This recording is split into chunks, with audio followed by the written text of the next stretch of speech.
प्रिय छात्र छात्राओं, सुप्रभात। आज इस वीडियो में मैं सुरेश चंद्र और आप सभी का स्वागत व अभिनंदन है। प्रिय छात्रों, पूरी वीडियो को शुरू से और अंत तक देखें व समझें। आज बच्चों हम सब लोग कक्षा 9th में जो हमारी हिंदी क्षितिज नाम की बुक चल रही है, तो उसमें आज काव्य खंड के अंतर्गत 2 खंडों में ये हिंदी क्षितिज बुक विभाजित है। तो एक गद्य खंड और एक काव्य खंड। तो आज हम सब लोग काव्य खंड के अंतर्गत ये जो हमारे हिंदी क्षितिज बुक में सवैये हैं, तो आज सवैयों के बारे में हम सब लोग अध्ययन करेंगे। तो सर्वप्रथम हम सब लोग इसके रचयिता कौन हैं, सवैयों को किसने लिखा, किसने रचना की, तो उनका बड़े आदर और सम्मान के साथ नाम लिया जाता है और हिंदी काव्य के क्षेत्र में उनका नाम सबसे प्रमुख रसखान जी है। बच्चों, ये रसखान जी कौन थे, क्या थे, कहाँ जन्म हुआ, तो थोड़ा सा प्रकाश इसमें डालेंगे हम लोग। ध्यान देने की आवश्यकता है। बच्चों, रसखान का जन्म सन 1548 ईस्वी में हुआ ऐसा माना जाता है। बच्चों,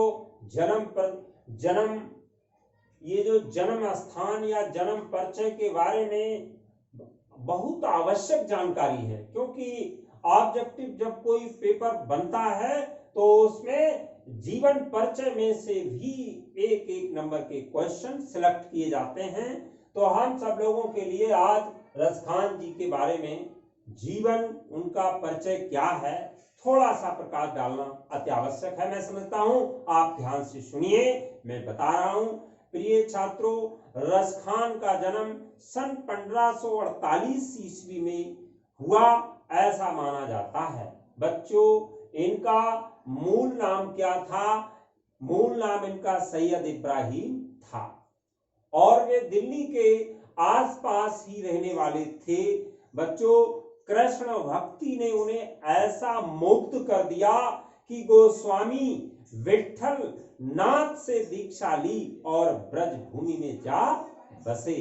बच्चों, इतना लगाव था इनको, इतना प्रेम था ये कृष्ण भक्ति से। बच्चों, कृष्ण के देखिए, कृष्ण भक्त कवि रसखान की अनुशक्ति न केवल कृष्ण के प्रति प्रकट हुई है, बल्कि कृष्ण भूमि के प्रति भी उनका अनन्य अनुराग व्यक्त हुआ है। उनके काव्य में कृष्ण की रूप माधुरी, ब्रज महिमा, राधा कृष्ण की प्रेम लीला, प्रेम वाटिका यानी लीलाओं का मनोहर वर्णन मिलता है। बच्चों, सुजान, रसखान और प्रेम वाटिका उनकी उपलब्ध प्रमुख कृतियां हैं। रसखान रचनावली के नाम से उनकी रचनाओं का संग्रह मिलता है। बच्चों, इस पूरे सवैयों में क्या क्या वर्णन किया है, थोड़ा सा प्रकाश डालेंगे। देखिए, रसखान कृष्ण की लीला, भूमि वृंदावन और मथुरा की प्रत्येक वस्तु से प्रेम करते हैं, क्योंकि उनका संबंध उनके आराध्य देव श्री कृष्ण से है। मनुष्य पक्षी के रूप में भी व्रज में ही जन्म लेना चाहते हैं, गोवर्धन पर्वत पत्थर बनना चाहते हैं, ऐसा ही वर्णन इन सवैयों में किया गया है। बच्चों, यहाँ संकलित आपकी बुक में पहले और दूसरे सवैये में कृष्ण और कृष्ण भूमि के प्रति कवि का अनन्य समर्पण भाव व्यक्त हुआ है।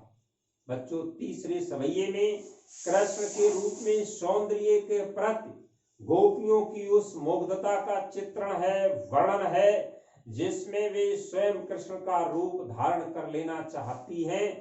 और चौथे में कृष्ण की मुरली की ध्वनि और उनकी मुस्कान के अचूक प्रभाव तथा गोपियों की व्यवस्था का वर्णन है।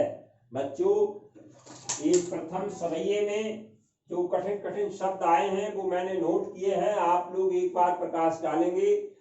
मानुष का अर्थ होता है मनुष्य, बसों का अर्थ होता है निवास करूं, ग्वारन का अर्थ होता है ग्वाले, पशु का अर्थ होता है पशु, कहा बस मेरो, इसमें मेरा क्या बस है, और धेनु का अर्थ होता है गाय, मझारन का अर्थ होता है बीच में, पाहन का अर्थ होता है पत्थर, और गिर का अर्थ होता है पर्वत। सभी लोग जानते हैं गिर का पर्वत। धरियो धारण किया, कर का अर्थ होता हाथ, छत्र का छाता, पुरंदर का इंद्र, कालिंदी कूल का अर्थ होता है यमुना तट, और कदम एक पेड़ जो कृष्ण को प्रिय था। बच्चों अभी रुक जाओ, और एक पैराग्राफ में यानी पैरा सवैया पढ़ने जा रहा हूं, आप लोग अपनी बुक में देखिए, बड़ा सुंदर वर्णन है।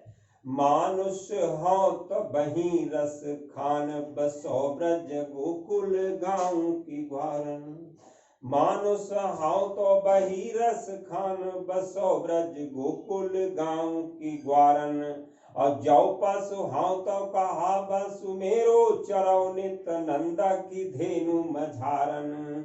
औ पान हाउ तो बही गिर को, जो कियो हारे छत्र पुरंदर धारन।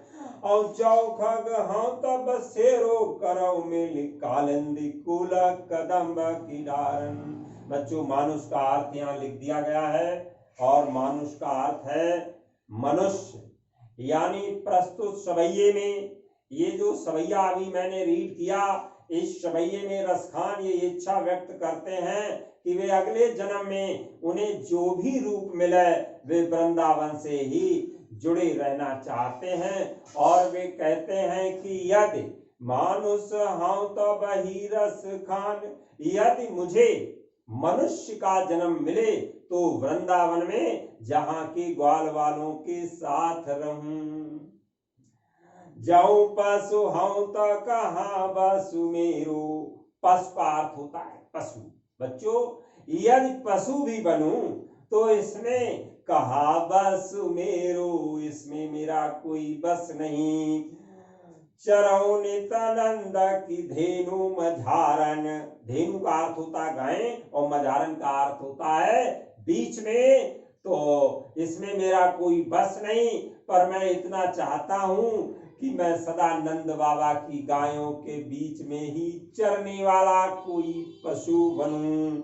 पाहन हो तो बही गिर को, जो कियो हर छत्र पुरंदर धारन।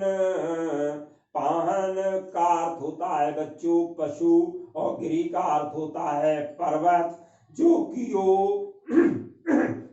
कियो हर छत्र पुरंदर धारन, हर मानी भगवान ईश्वर, और छत्र माने छाता, पुरंदर का अर्थ होता है इंद्र, और धारण का अर्थ होता है धारण।